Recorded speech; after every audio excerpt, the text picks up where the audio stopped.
2026 எலெக்ஷனோட ப்ரமோஷனுக்காக அதிமுகவுக்கு என்ன பாட்டு எழுதிட்டு இருக்காங்கன்றது தெரியல.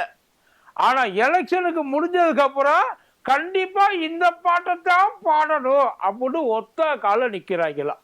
என்ன பாட்டு தெரியுமா? அது ஸ்பெஷலி ஐயா பழனிசாமிக்காகவே ப்ரிப்பேர் பண்ணப்பட்ட பாட்டு.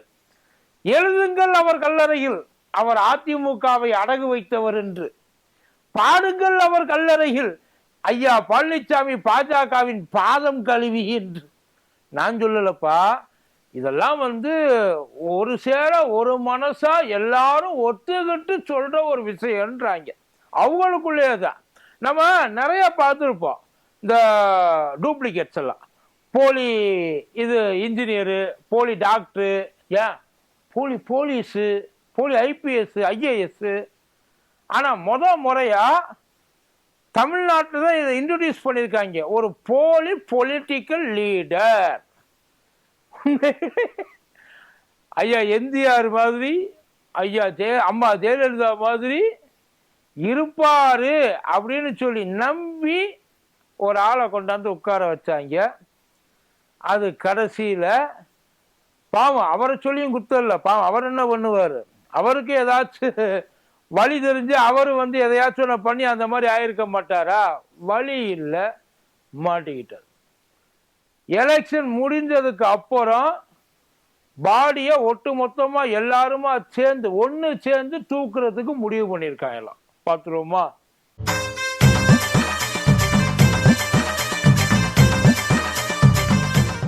மதியம் நேருக்கு வணக்கம். இது மதியம் தர்பார் கூத்தடி கோப்தி. ஐயா பழனிசாமி தப்பிக்கிறதுக்கு ஒரே ஒரு வாய்ப்பு, அதாவது இதே பதவியோட இதே செல்வாக்கோட, கட்சிக்குள்ள செல்வாக்கோட 2026க்கு அப்புறமும் அவர் இதே மாதிரி நீடிக்கணும் அப்படின்னா ஒரே ஒரு சான்ஸ் ஒன்று உண்டு. அது பாஜகலேருந்து விலகிதான் அதை இது பண்ணணும் அப்படின்றதுலாம் கிடையாது, ஹோல்டு பண்ணணுன்றதுலாம் கிடையாது. பாஜகவில் இருந்துக்கிட்டே, கூட்டணியில இருந்துக்கிட்டே. ஏன்னா கூட்டணி அறிவிக்கும் போது கூட ஐயா கொஞ்சம் கூட கூச்சப்படலை. ஐயா ஆமா இவங்க கூட தான் நான் கூட்டணி போடுறேன் அப்படின்னு சொல்லி ரொம்ப தெளிவாக இருந்துட்டார். ஆனா கூட்டணி போறேன்னு அவர் தான் சொன்னாரே தவிர, இந்த ஆட்சி ஒருவேளை ஜெயிச்சா, ஜெயிக்கணும், அது ஜெயிக்கிறதுக்கு அதான் இவங்க சொல்லுவாங்கல்ல, முதல்ல தோண்டோணும், அப்புறம் போடணும், அதுக்கப்புறம் தான் கட்டணும்ன்ட்டு.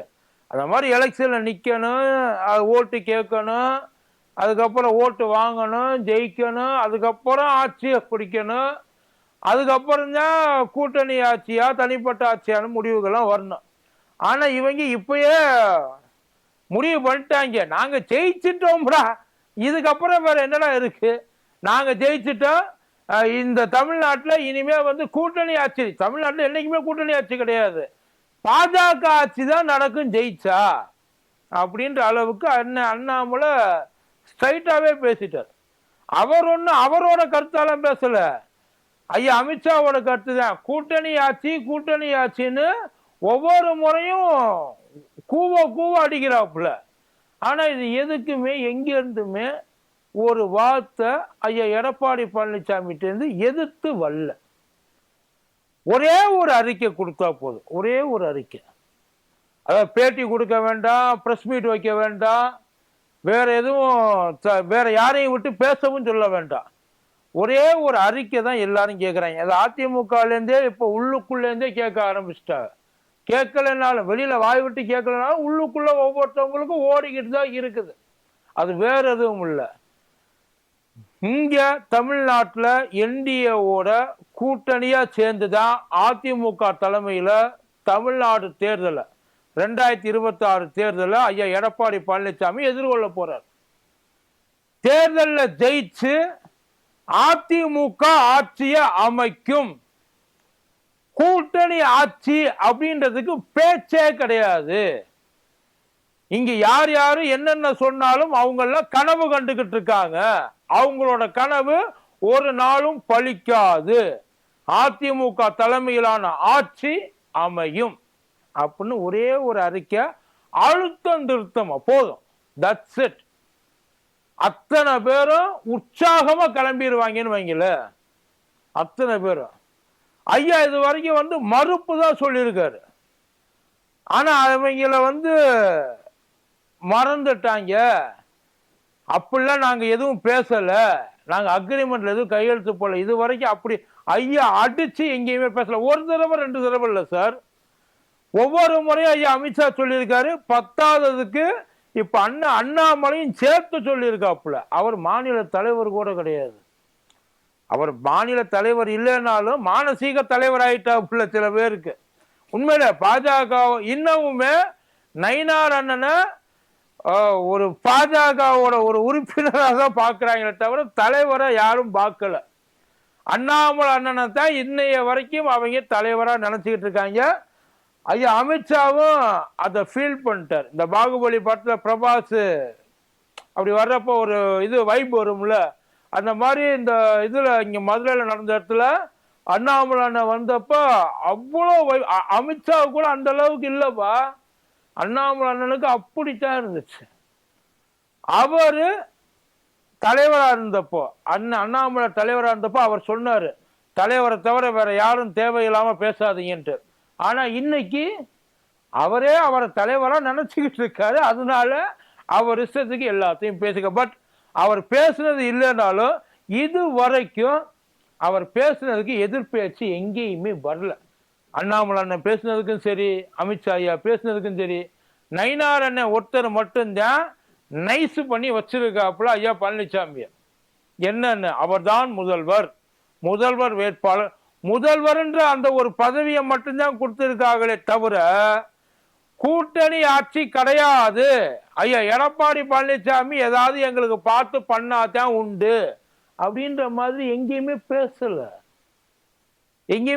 அவர் முதல்வர். அதான் என்னன்னா, இந்த சீட்டு உனக்கு, வேற எதையும் கேட்காத, வேற எதையும் நீ எதிர்பார்க்காத, இத்தோட அதான் உனக்கு கொடுக்குற மரியாதையை வாங்கிக்கிட்டு பேசாம இருந்தீங்கன்னா அது உங்ககிட்டயே இருக்கும். அதுதான் அவங்க சொல்றதோட கணக்கு. இவங்களாவது பரவாயில்ல. பாமக நாங்க எவ்வளவு சீட்டு ஜெயிக்கிறோம் தெரியுமா? நாங்க 5 எம்எல்ஏக்கு ஒரு மினிஸ்டர் பதவி கேட்போம். அவங்க கிளம்பிட்டாங்க, முடிவே பண்ணிட்டாங்க. 8 அமைச்சர் நம்ம சார் எல்லாரும் அந்த மனநிலைமை தான் சார் இருக்காங்க. இது கொஞ்சம் கொஞ்சமா உள்ளுக்குள்ள ஒவ்வொருத்தனுக்கும் கீறிக்கிட்டே இருக்குன்னு வைங்கள. ஐயா எடப்பாடி பழனிசாமி 2 விதத்துல அமைதியா இருக்கலாம். ஒண்ணு, இவங்க இப்படியே பேசட்டும், எலெக்ஷன் வர்றப்ப எல்லாரும் ரொம்ப எரிச்சல் ஆவாங்க, அப்ப இவங்களை கழட்டி விட்டு போயிடுவோம், பாசகவை பாதியிலேயே கழட்டி விட்டு போயிடுவோம். இன்னொன்னு, நம்ம எதையுமே பேச வேண்டாம், அவங்களுக்குள்ளே அடிச்சுக்கிட்டு அவங்களாவே கிளம்பி போயிடுவாங்க. இவர் கழட்டி விடணும் இல்ல, மொத்தத்துல அவரோட பிளான் இவங்களை எப்படி கழட்டி விடுறதுன்னு தெரியாம முழிச்சுக்கிட்டு இருக்கிறதுக்கு ஒரு நல்ல வாய்ப்பா இது அமைஞ்சிருக்குன்றாங்க. இப்படி பேசட்டும். அண்ணாமலை அண்ணனுக்குமே அதுதான் வந்து பிளான் வைக்கல. ஆரம்பத்துல இருந்து அண்ணாமலை அண்ணனுக்கு அதான் பிளான். பாசக எந்த காரணத்தை முதற்கொண்டும்